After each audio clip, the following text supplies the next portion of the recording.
Ada makhluk Tuhan tuh yang disebut malaikat, diciptakan dari cahaya, immaterial, dan karena itu tidak perlu material. Malaikat diberikan akal tapi tidak diberikan nafsu. Kalau malaikat selalu benar, nggak istimewa. Kalau malaikat nggak pernah salah, wajar. Nggak ada yang bikin mereka salah. Material nggak perlu, seksual nggak perlu, sama duit budek, sama perempuan kagak open. Malaikat.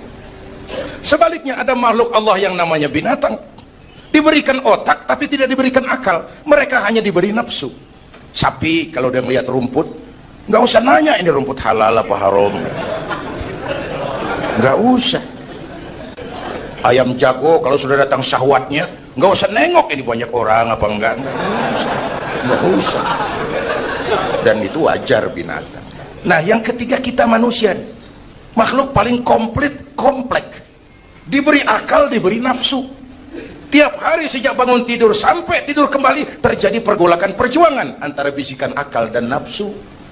Kadang akal menang, kita naik jadi malaikat, cuman potongannya manusia. Kadang nafsu menang, kita turun lebih kayak binatang, bahkan lebih rendah daripada binatang, lebih buas daripada binatang. Sak buas-buasnya sapi, makanannya cuma rumput. Manusia kalau sudah puas itu aspal, kabel telepon, minumnya solar, lebih puas dari binatang sekalipun. Agar akal bisa mengendalikan nafsu, Allah menurunkan agama, bukan menghilangkan, mengendalikan, mengatur. Manusia tanpa nafsu bukan manusia. Manusia nafsu melulu, kebo. Islam nih, agama nih nggak ngilangin nafsu, ngatur supaya sesuatu pada tempatnya. Jangankan hidup berkehidupan, pakai kopiah saja mesti ada caranya tuh. Ya, ada cara. Ceramah ya gini, dagang miringin dikit, main gaple begini.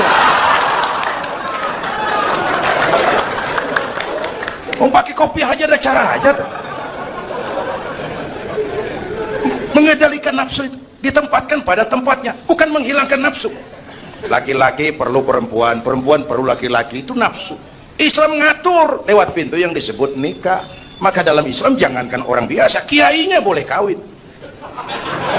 Benar, saya kalau kiai nggak boleh kawin saya pilih mundur. Saya berat, rontok rambut. Ngatur. Saudara-saudara hadirin yang saya hormati, jadi ternyata di sini bukan perjalanan terakhir. Bahkan ini harus jadi titik awal ke depan, menata hari esok yang lebih pasti dan lebih baik. Pertama, jangan pernah terniat kita akan kembali ke sini lagi. Jangan pernah terniat bahwa kita optimis, itu harus. Bahwa kita semua punya salah, itu pasti. Nih, saya nih, Zainuddin nih, kalau mengharap masuk surga pakai amal yang saya kerjakan sendiri, roman-romannya tipis harapan. Bener. Sholat saya berapa banyak saya tahu, sedekah saya berapa duit saya tahu, sholat saya berapa banyak saya tahu. Terus saya baca sejarah, Nabi Adam dosanya atu, makan buah khuldi. Nabi Adam dosanya atu, dikeluarin dari surga. Kita dosa banyak, pengen masuk, kan kagak nyambung nih, nggak nyetrek. Untung Allah itu bukan Tuhan pendendam. Allah itu ramah dan penuh rahmah. Manusia, dosamu banyak, coba kau lihat rahmatku jauh lebih banyak. Manusia, dosamu besar, lihat ampunanku jauh lebih besar. Kau nangis di hadapanku, aku senyum melihatmu. Kau berjalan menujuku, aku lari menyambutmu. Sini manusia, sini. Itu yang bikin kita optimis. Allah ramah dan penuh rahmah. Tuhan kita bukan Tuhan pendendam. Jangankan kita nih yang ada dalam Duratan Riyadhus Shalihin itu kan riwayat lama, ada mbahnya bajingan tengik lagi, ini pernah membunuh 99 manusia, 99 orang dibunuh. Bayangin, satu hari datang hidayah, ada keinginan taubat kembali, berangkat dia cari ustadz mau menyatakan taubat. Yang ditemuin ustadz belum tapi matang, masih mengkel. Assalamualaikum Ustaz. Salam. Kenapa Ustaz? Saya mau nanya, apa? Saya mau taubat, bisa nggak sih? Emang dosa ente apa? Saya pernah bunuh 99 orang, Ustaz. Oh, ente kelewatan amat. 99 mau kegedean itu, susah tobatnya, susah. Enak aja 99 dibunuh, kurang ajar ente. Oh, niat namanya bajingan digituin naik darahnya. Sialan nih Ustaz nih. Orang mau taubat kok ngomongnya nggak enak. Gue pikir daripada 99 dengan gue lempengin nih. Akhlakul karimah itu kriterianya itu langsung dari Allah. Jadi bukan manusia yang menentukan sesuatu itu baik, benar, salah. Itu hak prerogatif Allah. Nah, akhlak ini lebih lengkap, lebih sempurna daripada daripada adat misalnya. Anak muda yang lewat di depan orang tua membungkukkan badan, itu dianggap sudah cukup beradat, tapi belum tentu berakhlak. Niatnya apa dia membungkukin badan? Ngelihat kaki-kaki udah bongkok. Tergantung niatnya. Secara adat dia sudah beradat, tapi belum tentu berakhlak, bergantung motivasinya. Oleh sebab itu dalam Islam, akhlak itu 3. Pertama, akhlak kepada Tuhan. Ini yang terpenting dan ini pondasi. Akhlak kepada Tuhan itu intinya 2. Jangan menyekutukannya dengan sesuatu pun, jangan menyembah kecuali hanya kepadanya. Itu. Berakhlak apa tidak kita kepada Tuhan, kelihatan dari 2 ini. Jangan menyekutukannya dengan sesuatu, jangan menyembah kecuali hanya kepadanya. Itu sumber nilai akhlak. Jangan menyekutukan Tuhan dengan terang-terangan atau remeng-remeng. Kadang-kadang kita terang-terangan enggak, remeng-remeng kejebak. Gue entak pakai cincin ini nih, loh, cincin dah. Gue entak pakai cincin ini nih. Jangan anak perawan, nenek-nenek lihat gue lemes. Nenek-nenek ya lemes. Nah, jangan menyembah kecuali hanya kepadanya. 1. Yang kedua, akhlak kepada sesama. Baik sesama muslim, non-muslim, dan seterusnya. Yang ketiga, akhlak kepada lingkungan. Ini sama pohon ini kan kita harus berakhlak. Sama air kita harus berakhlak. Satu saat kampung saya banjir. Saya ngomong sama ngkong saya, "Kong banjir, Kong." Kata ngkong saya, "Biarin. Bukan salah air." Habis, salah lo. Salah kita bagaimana? Lah, lo tempat air lo tempatin. Yang punya tempat datang dia kagak ngerti, ini tempat gua di sini nggak beda lo. Banjir. Artinya apa? Di Jakarta ini kita nggak ngasih tempat buat air, pantas dong dia ngayap kemana-mana. Al-Quran mengajarkan, wa tilkal ayyamu nudawiluha bainan nas. Hari itu kami putar di antara manusia. Tidak ada yang tetap, segalanya pasti berubah. Sehingga para filosof bilang yang tetap adalah perubahan. Yang tetap adalah perubahan. Ada saat datang, ada saat pergi. Ada hari dilantik, ada saat menyerahkan jabatan. Ada saat berdiri, ada waktunya duduk. Semua datang dan pergi silih berganti. Dalam proses perubahan itu sering terjadi pergeseran nilai. Ya Bu? Apaan? Serius banget. Emang kudu serius. Dalam perubahan itu sering terjadi yang disebut pergeseran nilai. Sebab apa? Sebab Al-Quran sudah memberikan indikasi. Kalla innal insana la yatgha ar-ra'ahus taghna. Manusia sering lupa diri apabila melihat dia berada dalam posisi yang mapan. Baik kemapanan itu karena kemampuan intelektual, karena kekuatan materi, atau karena faktor kekuasaan. Dikala itu orang sering lentur dan luntur, mengalami proses degradasi. Banyak orang tadinya dengan lantang teriak, berantas korupsi, ganyang korupsi, cuma karena belum dapat kesempatan. Begitu dapat kesempatan, korupsinya lebih gila dari yang diteriakin. Ada nggak yang model begitu? Di luar negeri. Di luar negeri, luarnya lagi malah. Terjadi proses degradasi. Makanya saya sih ngarepin, ini menteri-menteri kabinet baru kayak yang kemarin dilantik, DPR baru, saya ngarepin waktu dilantik tuh baca doanya, nawaitu sauma godin. Niat puasa dulu deh. Ini negara lagi kurang tapi bagus, ekonomi masih gonjang-ganjing, rakyat masih Senin Kemis. Nawaitu sauma godin dulu deh. Nunda dulu, nunda tempe boleh habis maghrib. Nunda entaran, tahu boleh habis maghrib. Menteri mau naik mobil mewah, boleh ntar kalau ekonomi udah mendingan. Rakyat napasnya udah pada lega. Nawaitu saum, ini malah dilantik malah Allahumma lakasumtu. Doa buka puasa yang dibaca, habis rakus semua jadi.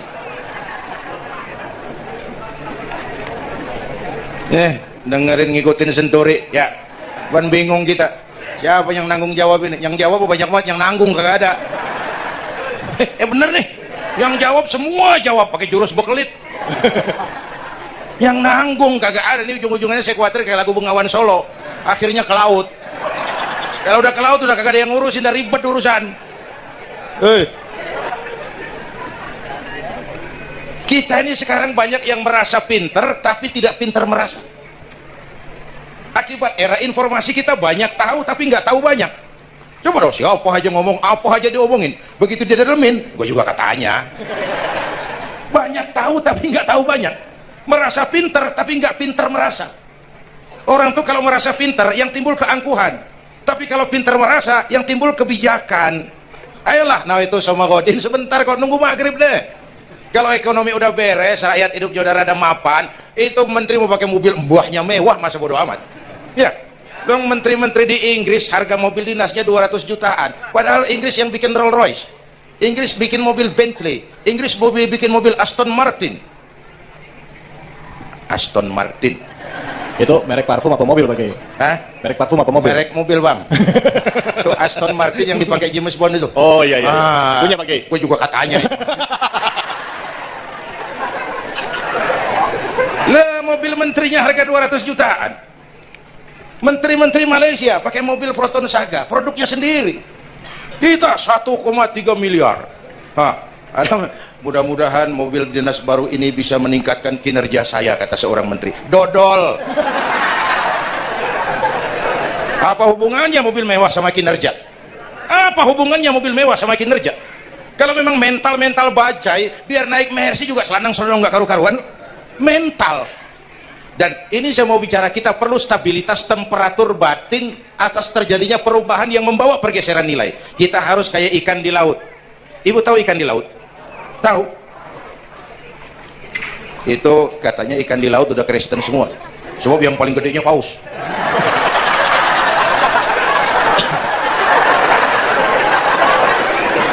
Menghadapi arus perubahan kita itu harus seperti ikan di laut, kata saya tadi.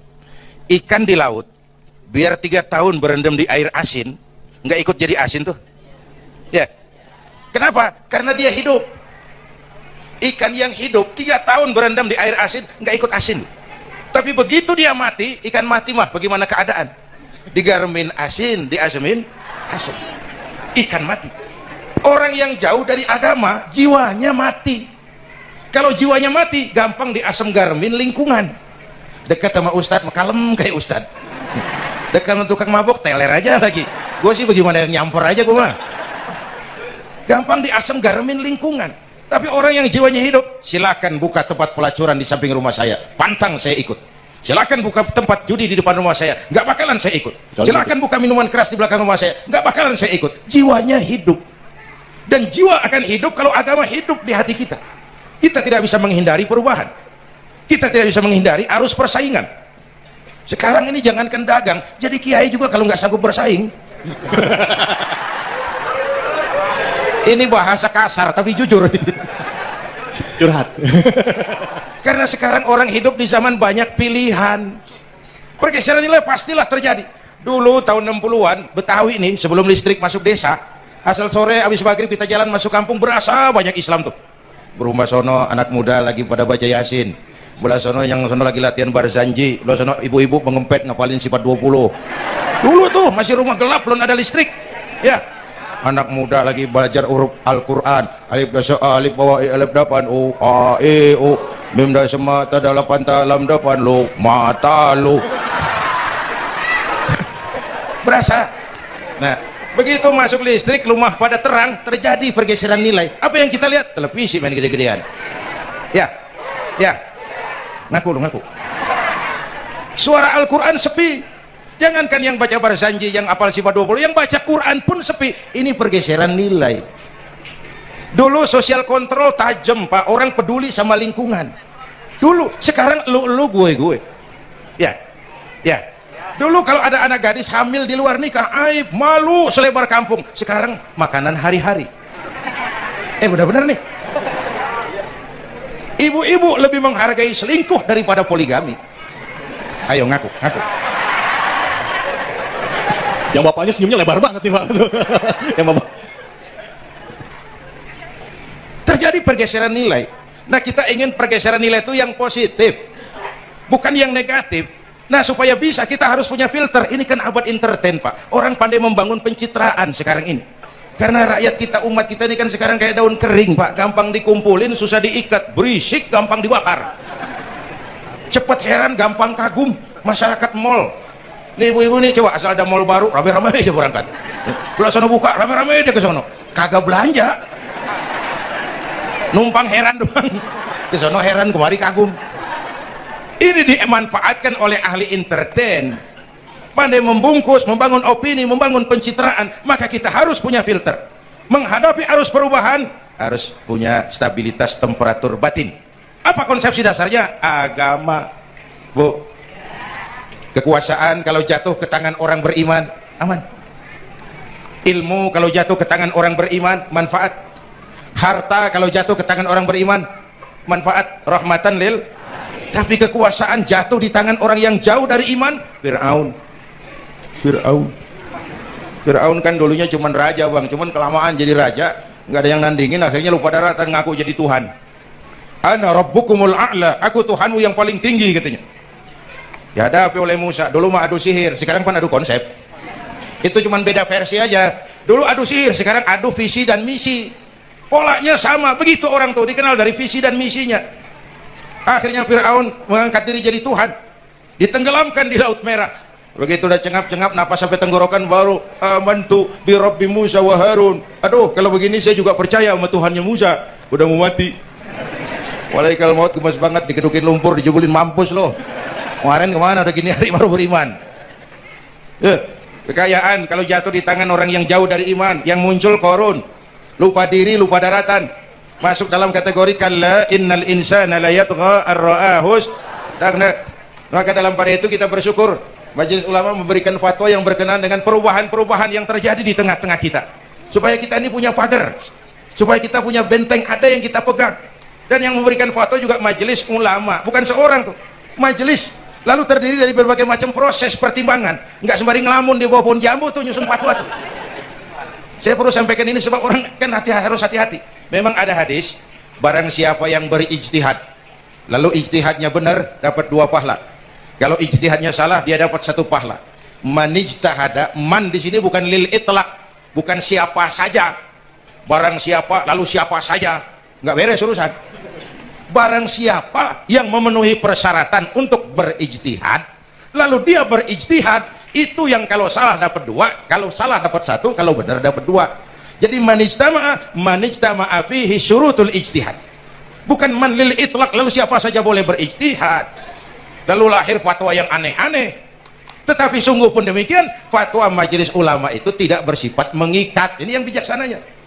Tuh, dalam Al-Quran, Pak, Bu, balik lagi ke ceramah nih. Dalam Al-Quran Allah itu maha bijaksana. Kapan? Coba. Kalau surga disediakan untuk orang yang tidak punya dosa, sepi surga. Ya. Nih, ayo jujur nih. Ada nggak yang kagak punya dosa di sini? Nggak ada. Untung Allah bilang apa? Wa amma man sakulat mawazinuhu fahuwa fi 'ishatir radiyah.